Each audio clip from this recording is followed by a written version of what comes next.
to the SituAsian Room, a journey through Asian America. We dive deep into the issues in the Asian American and Pacific Islander community, from questions like where are you really from and representation, to sharing food, our own stories, and our experiences. My name is Emilie Villaverde. And I'm Zach. Well, guys, we made it to the finale of the SituAsian Room's first season.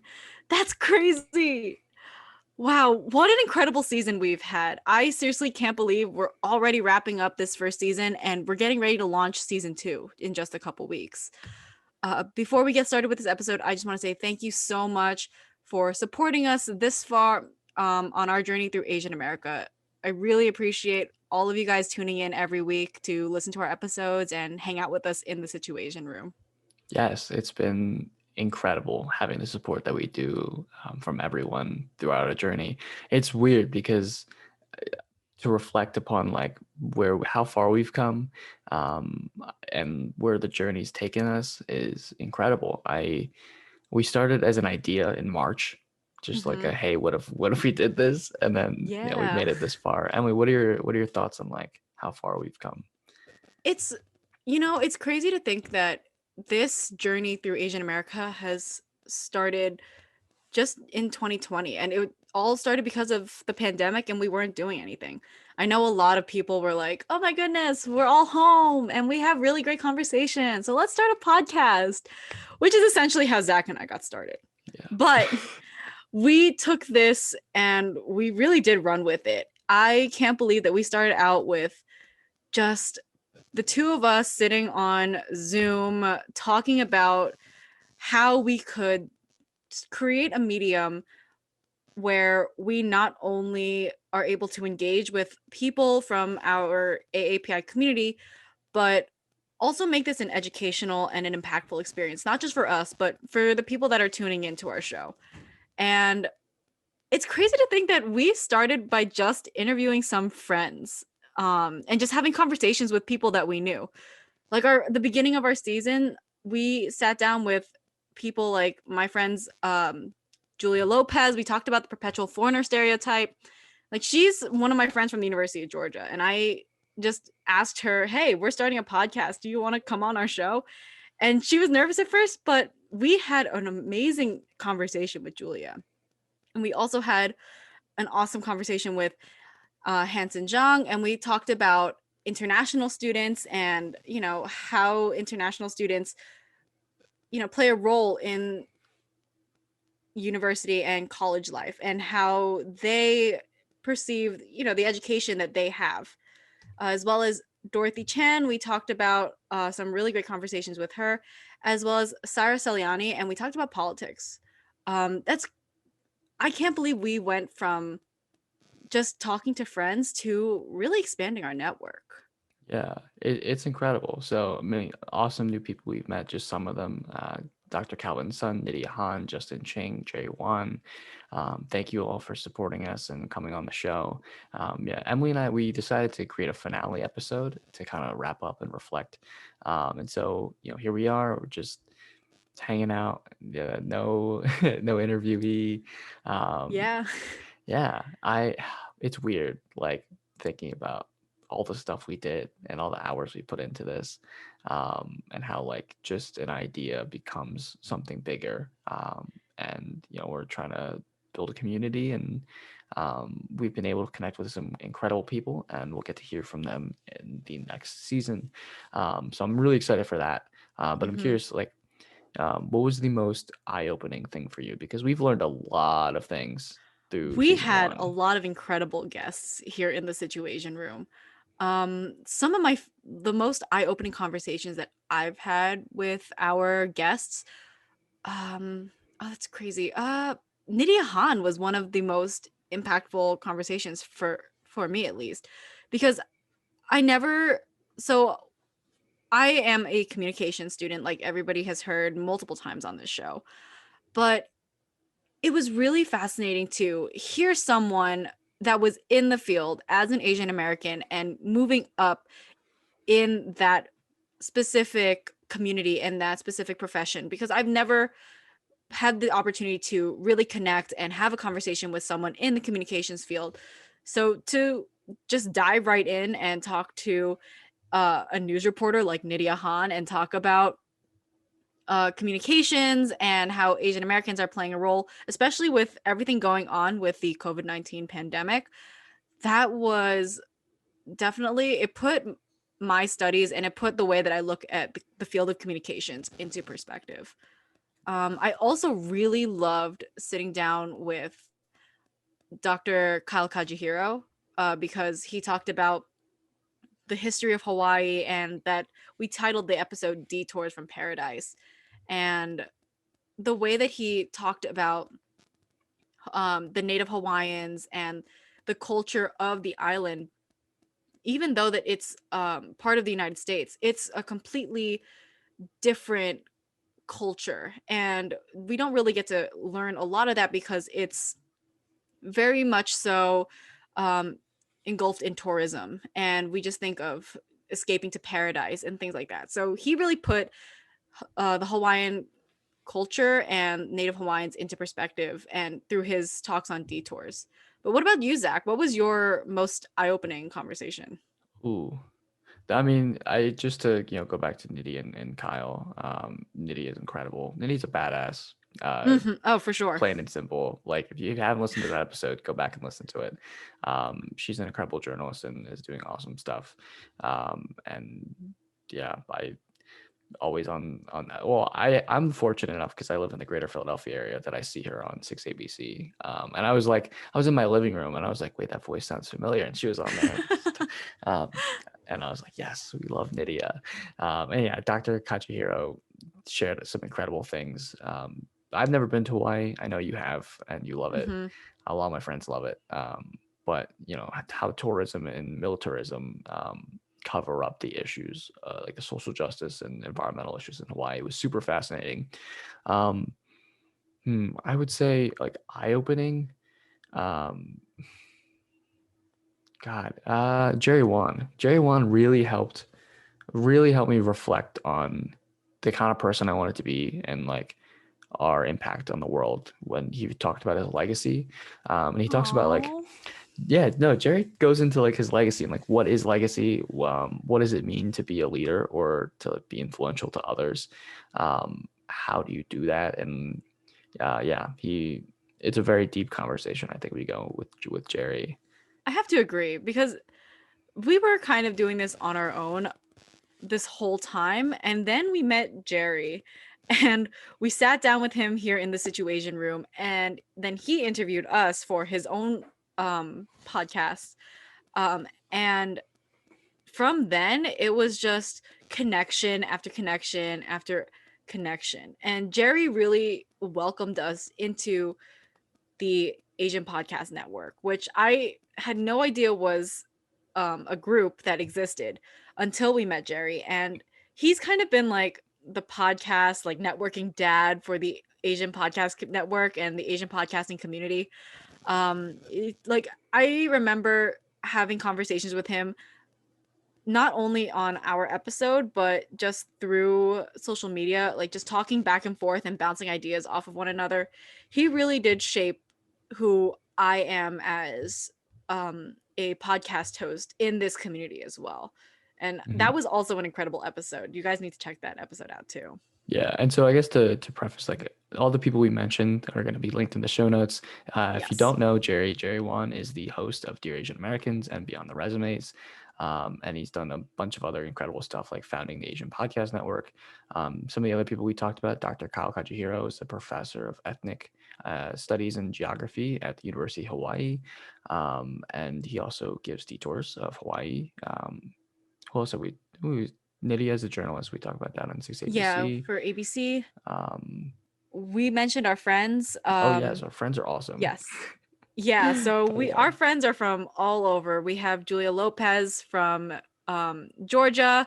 She goes to the University of Georgia. She is involved not only with her Filipino Student Association, but she's also involved with me through the Filipino Intercollegiate Networking Dialogue, or Ooh, Find Inc. And she's a badass too. she is badass. We She interview does. badass people. We do. Situation And room. we killed it this season. Yeah. But Hansen Zhang is a friend of ours that started at the University of Miami with us. He's an international student from China. Right now, he is where does he go to school now? He The goes to University of Southern California. another badass. Yeah, I know. We only interview badasses on this show. Yes. The SituAsian Room. That's our new slogan. Speaking of badasses, we also have Um, Dorothy Chan, who is from the Miami area and goes to school with us. Our conversation with Dorothy talked about going back to the motherland and visiting our home countries and really connecting with our culture and mhm. um, just the difference between American like American born Asians and Asians visiting like coming to America. Yeah. And Saira Saliani is incredible. The work that she does, she's your friend, Zach. Like I Yeah. met her through this podcast. I've known Cyrus since I think I was like 16. Hmm. And she keeps just going to the top on all these like different like political organizations. She's doing amazing work. Shout out Syra. Yeah, I like reflecting on all those episodes and interviews. Like Hanson's was one of the most interesting, I think, because as a college kid now, in the 2010, like late 2010s, now Hmm. 2020s, right? Um, Chinese international students have an incredible effect and an influence on American campuses. And there's like a lot of division between like Chinese international students and like American students. And so to talk to him about like what divides us and the different barriers, like the language barrier, cultural barriers, and like a lack of understanding and communication between like the two groups was really interesting because we really don't need to be that divided. And yeah, Definitely. that was a great conversation. Are we still on for Hot Pot with Dorothy when it's safe? I hope so. I hope so. Dorothy This Chan, is if you're listening to this, we want. yeah, so this is actually mine and Dorothy's last semester. We are graduating in the spring from the University of Miami, but she was incredible and she promised us hot pot. She So did I promise hope us I Hot Pot. hope this semester we get to hang out with some of the people that we had our interviews with. If things get better with the pandemic and it's safe for us to hang out with people and not social distance. I don't know if that's going to be anytime soon, but hopefully we can try. Um, let's see. You mentioned interesting conversations, and when you were talking about Hanson's, I was like listening and I was trying to figure out what was the most interesting conversation that, for me from season one. And it's hard to pick just one. The conversation we had with KU and the importance of the AAPI vote was incredible, especially in 2020 during an election year, and probably one of the most historic elections that will have. Yeah. Um, and the And conversations that we had with her about, you know, how to engage, our leaders within our own communities, and to pair it with Senator Michelle Au, and running for her episode on running for office. I think just those two together in the time that we had those conversations and we were releasing those episodes was fascinating. yeah. No, like for context, those episodes both came out before the November election in 2020. Hmm. And KQ was the voter protection director for the Pennsylvania Democratic Party, which is very interesting because if you know anything about Pennsylvania during the 2020 election, it was a nightmare with Yeah. legal contest after legal contest. But it was all fine. Like I was actually a poll worker, which was Oh, awesome. that's right. Yeah, so if you want to get involved in your elections and you're young and healthy, be a poll worker. The people I met were super fun, and they need you to do it. Definitely. Yeah, but KU, her story by herself is incredible. Yeah, besides all the awesome things she shared about like Oh, of how to course. vote and like yeah. So if you don't know Kay, I think when she was 10, found out that she was undocumented, and she, as a law school student, fought for her case to become a citizen and a permanent resident. Hmm. Um, and that's an incredible story in itself. And so her understanding of government and civic engagement is very much influenced by that. And I commend her. and has always been doing awesome things. Another person that I'm thinking about now is Rahat Babar, um, and our conversation with him, because I think a mix of our influence in creating the Situation Room was like understanding how much we didn't know and how ignorant we were to a lot of different Asian American issues, but also at the same time as we were really developing and writing and trying to figure everything out, the Black Lives Matter movement had its Mm-hmm. resurgence in May, because we released our episode like right during that time. Yeah, Yeah, and Rahat's episode and interview was interesting because we talked a lot about like community policing and community engagement, and like what role Asian Americans can play in how we reshape law enforcement, and also how we, definitely. interact as a community in general and sticking up for other people of color, minorities, and people who are underrepresented. It's been a big year, 2020. A lot has happened. So the fact that we were able to have these conversations about, you know, voter rights and the election itself, we were able to talk about law enforcement and community building with these guests. And one conversation that I do want to highlight while we are wrapping up season one is the reason why we started this podcast was because we wanted to learn more about the Asian American community, but we also wanted to raise awareness of the positive that can come from the AAPI community, especially in the midst of the COVID-19 pandemic. And I think it was incredible that we were able to sit down with Dr. Calvin's son and hear about his experience on the front lines of the COVID-19 pandemic and listen to his stories, listen to how he had to deal with this pandemic as an ER doctor. Um, he was one of our earlier guests in the season. Dr. Calvin's son is an emergency room doctor um, from New York City. He's an attending in a bunch of different hospitals, but he's also a world traveler. And I love the conversation with him, how he was like, yeah, I am a I'm an ER attending, but every other weekend whenever I can, I fly out to different countries and I take people with me.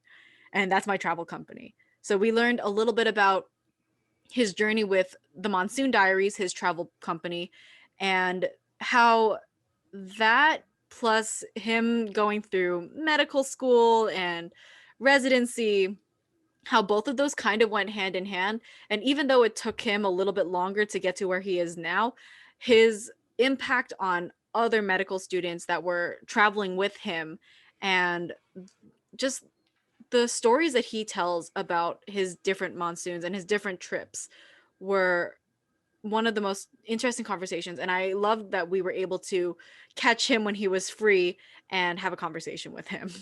Yeah, Calvin. Wow. Yeah. Also, what I really liked is how he talked about radical self care. Um, Yeah. Mm-hmm. yeah, which is like rejecting everything that you're socialized to believe and focusing on yourself. And so that's what he did, and that's so like an example would be he rejected like all the people who told him he shouldn't travel and he should focus on med school and all that, but he said traveling's important to me, so he chose to do both, and it worked Mm-hmm. out for him.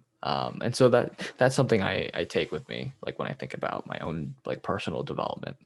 Yeah, Mm-hmm. he also shares like some incredible stuff about like mental health for doctors and what the conditions were in March and April during Yeah, the pandemic. that was really cool that we were able to learn a little bit about the other side of the pandemic through Dr. Sun's experiences.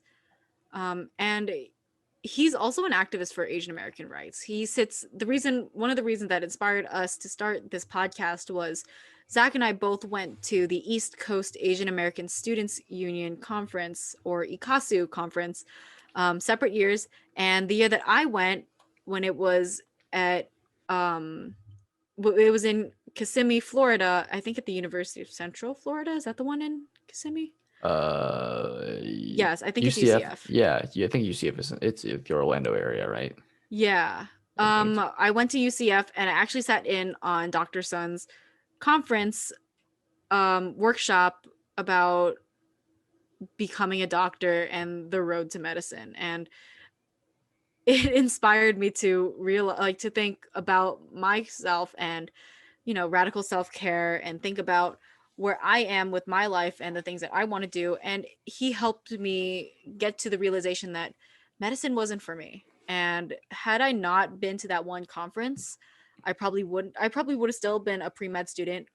um I wouldn't have realized my love for the communications field and content creation. I probably wouldn't even be on this podcast had it not been for Ikasu. Yeah, no, if you didn't like that, then this would not exist. Oh my god. Oh, I'm trying to think of other conversations. Okay, something I think that's really important to talk about is in when we talk about Asian American culture. Sometimes like it is super super diverse, but sometimes through like memes or like other stuff like in jokes we create like a monoculture in a sense Mm-hmm. where it's like based around boba, not taking your shoes off, or taking your shoes off in the house, and rice and stuff like that. But we have to remember that like being Asian American isn't that like that's part of the Asian American experience that many people feel or experience, but there are many other aspects. And so one person we got to interview that I'm super glad we got to talk to, she's incredible. Izzy Weiss, the founder of In Between National. In Yes, Between is an organization that bridges the gap between people who don't really identify with either like Asian or American culture, and they kind of feel alienated. Yeah, Izzy is an Asian American adoptee from China, and she is awesome. She told us about her experiences, and the things she felt growing up, and like what it was like being adopted, and starting her organization to help other adoptees.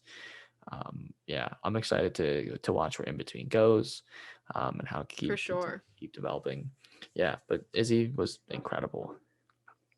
I think it's so amazing that through all of these guests that we've had in the Situation Room, we were able to form our own little community. Because if you think about it, we still reach out to some of our guests and we have conversations with them more so now than we did before because of this podcast.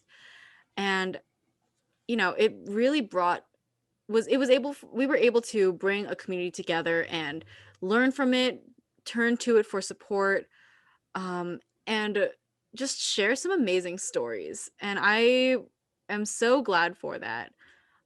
It's I've been saying that it's crazy how we're already at the end of season 1, but I remember it feels just like yesterday we were sitting on Zoom and trying to plan our pilot episode, and we were having this conversation, Zach, where we were like, well, we can't just have the interview. We can, but we need a little something extra to appeal to all of our viewers, because some of our topics were pretty intense, and we talked a lot about some hard-hitting topics and issues within the Asian American Pacific Islander community. So we needed that extra segment to really just balance things out and end on a better note. And I remember when we first thought about Dish It Out and how we were both so excited to have a segment where we can just talk about food. Because, Yes. like Zach says in our questions that we ask every um, Situation Room interviewee, food bridges all of us together and it brings community, it brings all of us together. And it's the one thing that we can all say that we absolutely love about our own cultures, whether it's an Asian culture, Hispanic, whatever it is, food brings us all together. So I wanted to ask you, Zach, we talked all about a lot of food We on the did. Situation Room. What was your favorite dish? Oh my god. Okay, if you don't know by now, I cannot pick favorites. I'm the absolute worst at that. Like no matter what it is. But I'm the first dish Emily and I we picked in our pilot episode. Char siu bao, still an all-time favorite. Or one of the best. I think we talked with Justin Ching. We talked about Vietnamese food. Um, I absolutely love Vietnamese food. It's Yeah. incredible. I'm craving it. When I didn't know this, but when I was a baby, um, we lived closer to South Philly, and we would go there every weekend to get Vietnamese food. um, and that's probably why I love it so much. But it's also good for you, mostly. Yeah. Mm-hmm. What about you? Okay, if since you picked a food from your culture, I think it's And only right that I Vietnamese pick food. one from my culture, and then we both share a dish that from a different culture that we learned about. Oh, that we learned Um, about. Okay. yeah, because we challenged each other We every did other challenge week each other to a lot. look up different dishes. Favorite Filipino food? That's hard. Um, so everybody knows that I love lumpia or Filipino spring rolls, and I love pancit, which is like the Filipino version of stir fry noodles, with all of my heart. Um, and I'm still trying to get my grandmother's recipes, but she refuses to give me the recipes because she can just make them for me. That's Um, sweet. I think my favorite dish that I've talked about on this show so far would be sisig, which is the um it's sizzling sisig, so it's the chopped up bits of pork and it's served on a sizzling skillet. It has mayo, chili peppers, there's a fried egg on top. It's and like when it's on the sizzling plate, it like caramelizes and all the flavors just come together and it's amazing. And New Jersey has some of the best places to get sisig. Like Mama Fina's House of Sisig is one of the top places in New Jersey to try out this dish. And it's not just pork. They have different types of sisig. So you can try fish, pork, chicken, beef. I think they also have squid. Like it's incredible. Wow. Okay, Zach, what about dishes that we learned about this season? I This just said this semester. I would say you think you challenged me to do cow soy. And I never had cow soy until I made it because you challenged me and I was like, that sounds really good. So and it was actually pretty easy to make. I just blended a bunch of stuff in a food processor and I'm trying to remember what's in it. Like I know lemongrass, I like curry powder, um, shallots. Yeah. When you blend shallots in a food processor and you stick your and lemongrass and you stick your head over it, your my eyes just start sobbing. You have a superpower, right? Oh, I was hoping you wouldn't bring this up. Yeah, I'm bringing it up. Exposing you. Okay, Zach thinks this is incredible because I can chop onions and I don't tear up and I don't start crying. Yeah. No, I I thought get that like I thought that that was just something that happened on that they did for TV shows or movies. Like I didn't think that that was an actual thing. Um that people tear up when they chop onions. I never understood it. And I could chop an onion. I was chopping an onion the other day. I was making um tofu stir fry with my dad and I was chopping up an onion fine, and I was just thinking to myself as I was chopping that, I was like, "Huh, Zach really doesn't believe me when I chop these onions and I don't tear up." yeah, I'm the worst. Like it's I yeah, my family can hear me like screaming, not screaming, but like groaning in agony every time I cut. We bought these like goggles that you put on, and they're like these bifocal goggles that for my mom, like my mom has them, and I'll put them on, and I'll just be sobbing under it, so I can't see, and then like the bifocals make it even worse, and yeah, it's a The mess. only reason why I believed that that was an actual thing that happened with chopping onions was because I think I was scrolling through like TikTok or Instagram, and this video came up of a girl trying to do a dance, and her grandma came into the camera, and she was wearing her onion chopping goggles, and I thought that was the funniest thing ever. And I realized in that video, I was like, oh my goodness, wait, people actually tear up. Yeah, it sucks. Not all of us have a superpower. Um, Ooh. yeah. Okay. Oh, cow soy. Yeah, and then coconut milk plus I think chicken broth, and then throw the chicken in, make the egg noodles, 25 minutes on like a simmer, and pull the chicken apart. It's delicious. Um, yeah. What about you? So I'm just like Zach, I can't pick a favorite. Um, Also, people watching on YouTube, the sun is going down. My camera keeps getting darker. Yeah. My ceiling unit is actually like completely busted, and I'm waiting for my parents to bring in an electrician to change the entire unit. So if you're Wait, watching this episode on YouTube, I'm so sorry if you just see the sun going down and my camera getting darker. I can I can change the unit, but I won't because too far away. But you just Nah. gotta. But anyways, my favorite dish that we talked about that's not Filipino. Um I'm torn because I really love talking about um banh mi's because I still haven't had a banh mi. Um and just learning about it and doing the research on banh mi and just the history behind it, how it has French influences. It looks so good. And I It is. loved I'm like I loved learning about it. I really, really want to try and find a place that makes a really good banh mi in Miami when I'm back at school. Maybe I could try it there. Yeah. But that I also love chicken satay. And it's a Thai dish. It's the chicken skewers. It's usually normally served as an appetizer.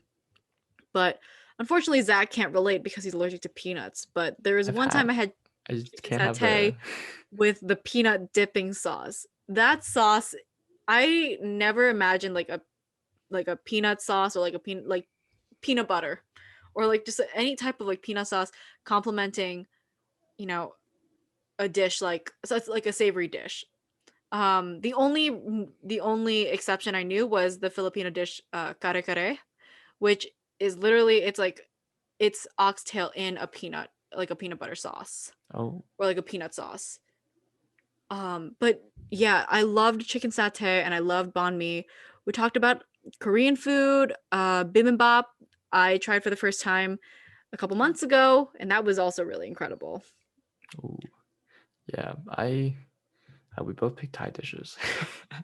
I Yeah. just realized Thai food is great. Shout out Jatila for introducing I most think Thai didn't we food. also talk about shabu shabu? I think so. That's a Japanese dish. I love shabu shabu. I think it's the coolest thing to go out with friends for shabu shabu, and especially my friends that don't know what shabu shabu is and I'm introducing it to them for the first time, and it's essentially just a hot pot and you're sharing just one bowl of broth and you get to customize it however you want. My friends loved that. They also loved the first time I introduced them to Korean barbecue. Like, I love sharing different types of um food from different cultures with other people. And that's like my favorite part. And that's the reason why I love Dish It Out so much. Yeah, Dish It Out is amazing. So I think one thing that kind of makes like Dish It Out special to us, or just like food special to the Asian American communities, like how integral food is to expressing love in a lot of different Asian cultures. Hmm. And it's like it's a superpower. Not that like other like food from other like ethnic groups isn't good. Obviously, that's not what we're saying, but we're saying that Asian Yeah. food is awesome, and we want to celebrate that and share it. So we do have a lot of food content planned. But speaking of stuff planned, Emily, what are you most excited about for season 2 without giving anything up? Okay.